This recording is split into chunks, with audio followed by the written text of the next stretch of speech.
Hi there. Today I want to share with you a small little project I put together a few weeks ago and go over the production process that I used to create this short video. First, let's just take a look at the video. Heading home from work. This is the last stop before I turn to go home. But not today. Winter will be here soon enough.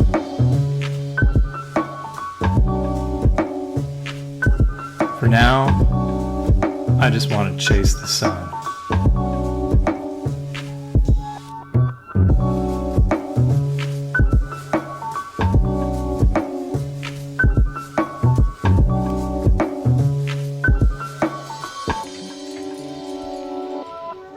All right, so this was just a really short little, what I'd consider almost a video poem. And the first thing I want to talk about is where did the idea come from? And the reality is it came from me going out on a motorcycle ride, and I was listening to some jazz on my Bluetooth earbuds while I was riding. And I was riding on this particular road, and I was just so inspired, that sense of freedom that came with just feeling like it was a perfect moment. And so I went home and I just made a little journal entry in one of my moleskin notebooks and thought about how that'd be really neat to do a little video for that project. And so the next step for me was to really plan it out in my head and then realize that I needed some help because I don't have a drone and I can't record myself easily anyway riding a motorcycle. And so I enlisted the help of Ernesto, who had a drone, and also I had multiple cameras for video. So I knew I'd need at least two kinds of cameras to be able to put this together.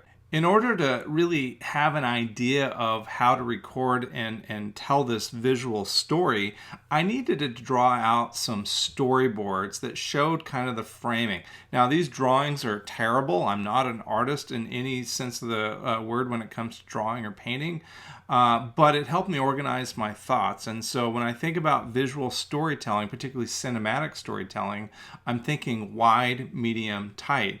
And so here we see a wide shot of coming to a stop sign. And then here we see a close-up of, theoretically, that's my foot coming down when you stop a bike. Close-up of the face. And then a POV shot of me turning my head and seeing the stop sign. And really that was kind of the impetus for this whole idea, is the fact that this particular day, instead of turning to go home, I was late getting home that day because the sun and the mood of just riding with that jazz music in my ear just said I needed to break the rules and just go for a ride. And so I did that, and I was very inspired to do that. So the stop sign was an important storytelling element. That's a detail shot. And then the other part was just the really cool silhouette of the shadow that I could see as I was riding on the road.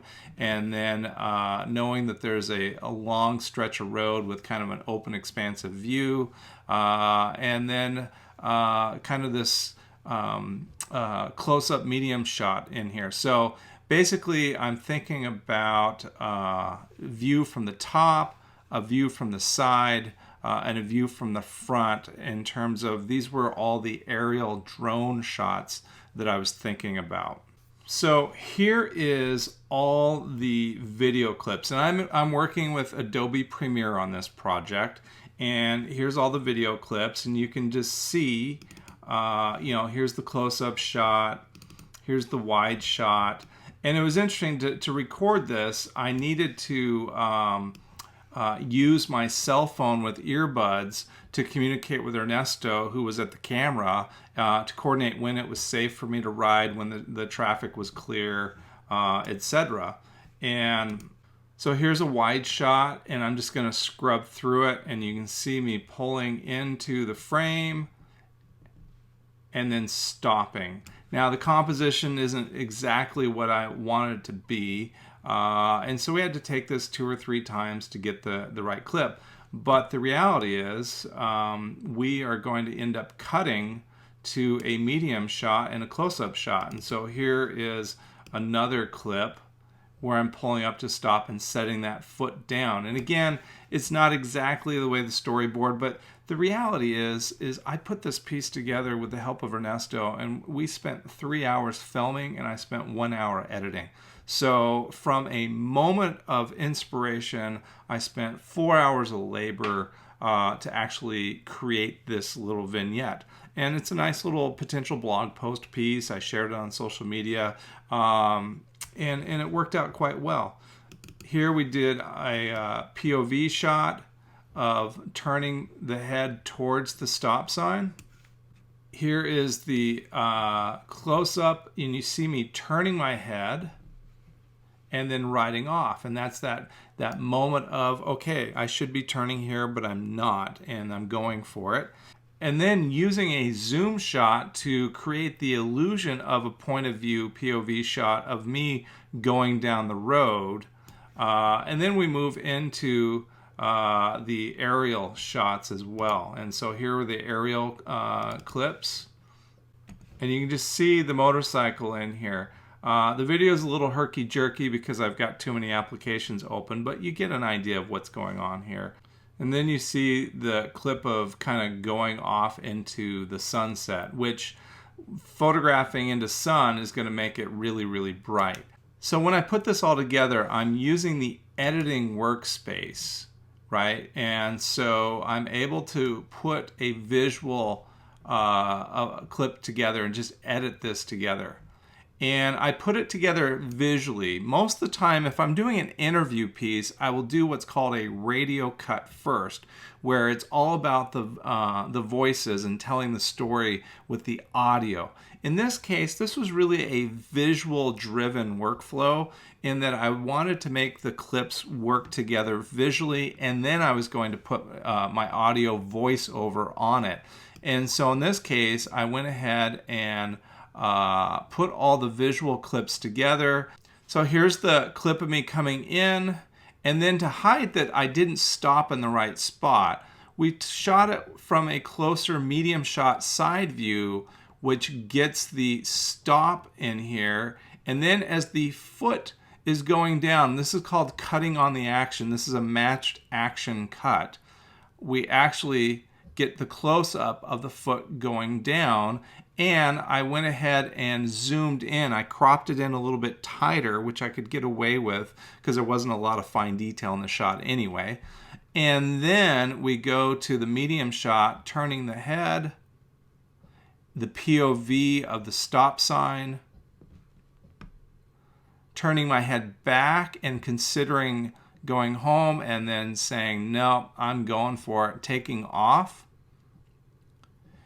And then that zoom shot, which emulates the POV, and then we're using the aerial footage because the shadow on the road really is conveying, this shadow area right here is really conveying a lot about why I just needed to ride that day. And again, it wasn't the perfect conditions. I was probably a little too late.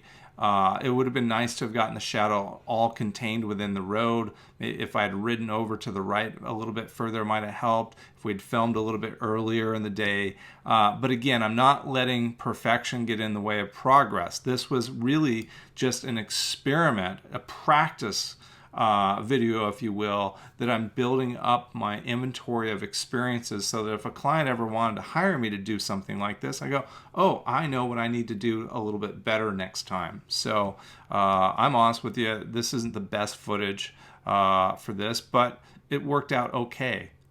And then there's the riding off into the sunset. And this is a rather long clip because this ended up being too straight a road, really. I needed a more twisty road to be more visually interesting. And this was a very straight road, but it had a beautiful, open, expansive view. And so here's where I know visually it falls apart without the audio. And so the next step for me was to find an audio, a music track. And I wanted to create a sense of jazz, but I wanted it to also be kind of a timeless sort of thing. I didn't want it to be too busy. It just needed to be able to set something down that my voice could lay over the top of it. And so to find that soundtrack, I went to the Essential Sound. And when I'm in the Essential Sound, I can use this to edit whether or not this is a dialogue track or a music track. But I can also use it to find stock music. And so what I was able to do is just type in the word jazz and start listening to tracks. And what's really interesting about this is if I set my scrubber at the very beginning, what's cool about the Essential Sounds, which is the Adobe stock music library, is that if I hit play, it actually plays my video with the audio from this track, so I can preview it before I download it and purchase it. Heading home from work. This is the last stop before I turn to go home. Okay, so it's not perfectly in sync there because of the trying to do this while recording a screen grab tutorial, but you get the idea. I'm just sharing you behind the scenes that I went through and I was looking for jazz. I was looking for a particular mood, spent a fair amount of time previewing what that looked like. And another place you can go to for music tracks is the YouTube audio library, which is free for you. So to do that, just go to YouTube and click on your icon and go to YouTube Studio. And when you're in your studio, you can click on the audio library. And you can see there's all this audio library in here. And you can search, and I just might look for a mood. And I might look for something funky. And that's going to bring me a range of audio tracks. And I can just start playing them. And I just go through. And if I like a particular track, then all I have to do is come over and hit download, and now I can bring that into my project as well. So this is a completely free library, free to use it, etc. With the Adobe library, I can use the shopping cart to purchase it, download it, and then what I have to do is I need to, whenever I use Adobe stock music, it comes with a license. And I need to copy and paste that license and keep track of it, because when I upload a video to YouTube, it's going to say, hey, you're using copyrighted music. Do you have a license for this? And then you copy and paste that license in when you upload your video. And that satisfies YouTube's need to know that I have a legitimate license to be using this track, and they will play my video without any interruption. So now that I have my visual sequence of the video clips arranged and I've selected a basic music track, it's time for me to do a voiceover narration.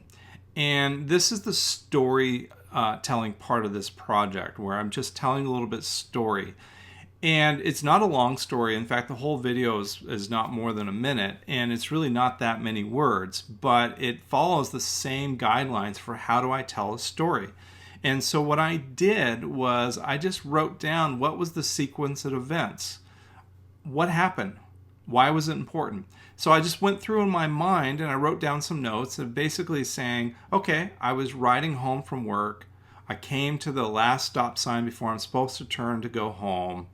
But the sun was out and I just had to ride, and that winter's coming soon, and that's why I felt the urge to just not go home and keep riding.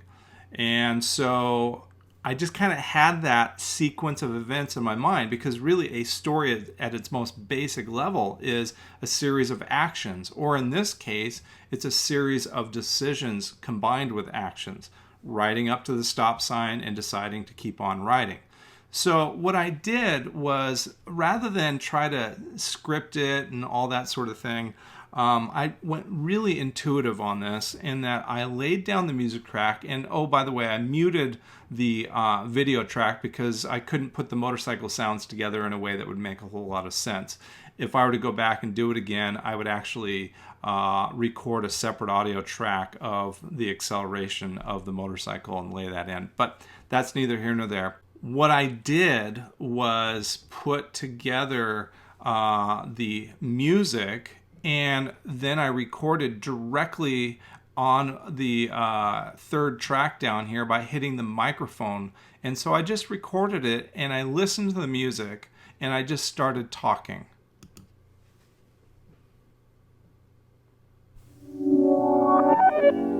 Heading home from work. It's the last stop before I turn to go home.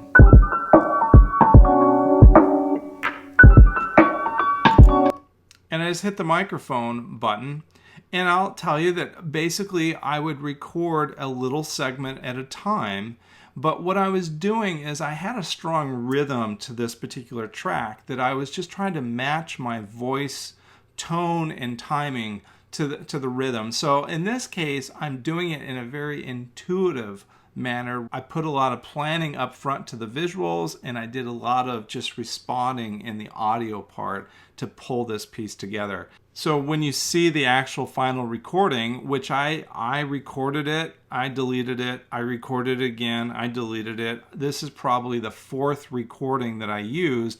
And what you'll notice is you'll see on this track, these sound waves show you when I'm talking and these long pauses. And that's about letting it breathe and just kind of the overall mood that's created through pause. It's about the overall mood created by pausing to blend in with the music track. And so let's just listen to a brief segment here. Heading home from work. This is the last stop before I turn to go home. But not today. Winter will be here soon enough.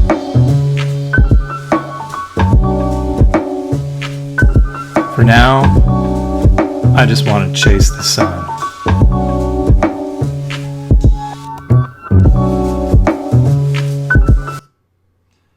And that was it. It was just a little blip of an emotion saying, for now, I just want to chase the sun.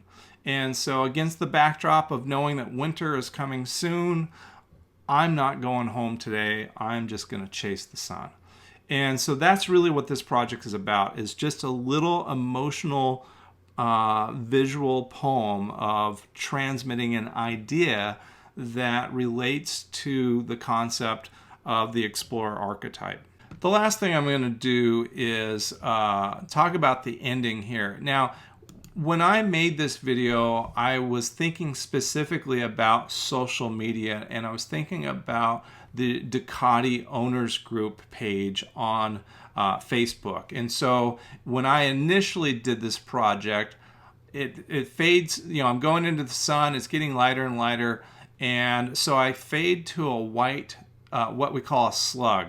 It's just I create a file in Photoshop that's just pure white, make it about 2000 by 2000 pixels, and then I have one that's pure black as well. And these are just called slugs.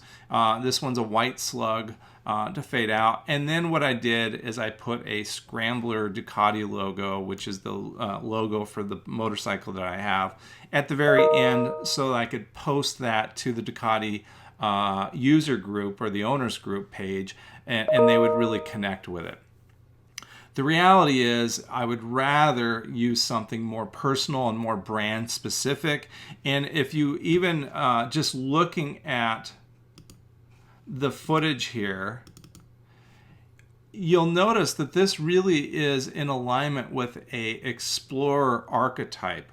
And so because I knew this was explorer archetype, I wore a particular jacket. This is an old military style jacket known as the M65 jacket that came out in the military in 1965. It's got lots of pockets. It's kind of the explorer idea. So what I'm really going for is to bring in a graphic that illustrates the emotion of the branding and kind of that Explorer archetype. So what I did is I created this graphic here. And what I'm doing is I'm using a combination of text that I'm using a Sign Painter font, which is a personalized script font. And then I went and found a free vector graphic of a motorcycle. And so here's this free download. That's really important to me that I pay attention to copyright. Otherwise, I would buy the stock image. And typically what I'll do is I'll use a stock image to design it and decide whether or not I like it or not. And then I'll purchase the stock image if I need to. Since I'm a creative artist that relies on copyright protection to add value to my work, I want to honor that. In this case, I was able to find something that was free and go ahead and use that. And I also found it as a sunset icon as well. And you can see there's just a whole range of icons to look at. And basically what I'm doing is I'm trying to create a graphic that represents elements from my video. And so my idea behind this was that I was chasing the sun. So I used that as my text. I used the motorcycle. I used the sun. I've created this graphic. Now I'm going to save it as a JPEG. I'll go back into Premiere and I'll import that.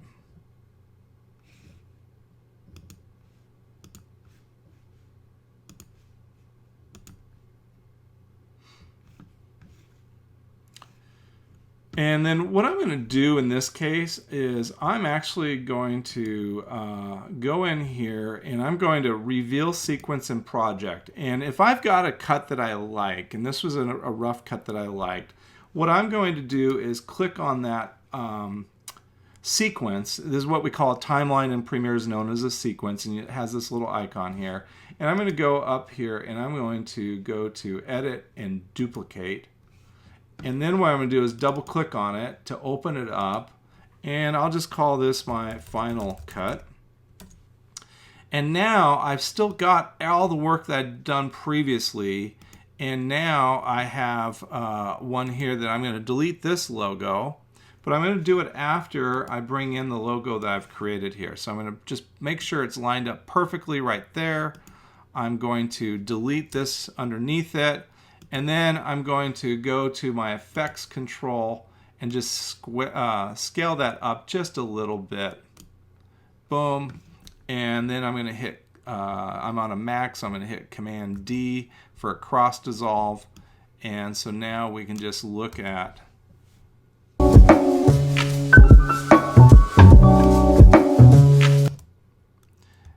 and there you have it. So now I've created something that's purely related. I could build a whole brand around chasing the sun and motorcycle videos if I wanted to, and it would be an Explorer brand, and I would be able to just keep doing these sort of short little video poems about motorcycles.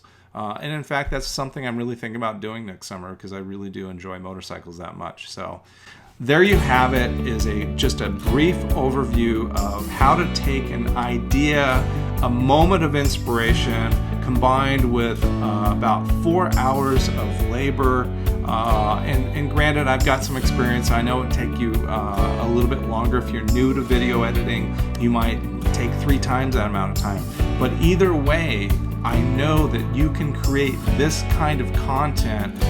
You could create one project a week if you were to really put your mind to it. And there's plenty of time, plenty of resources out there. So there you have it. And I'd love to inspire you to go out and create some interesting video clips this week. Take care, and we'll talk to you soon.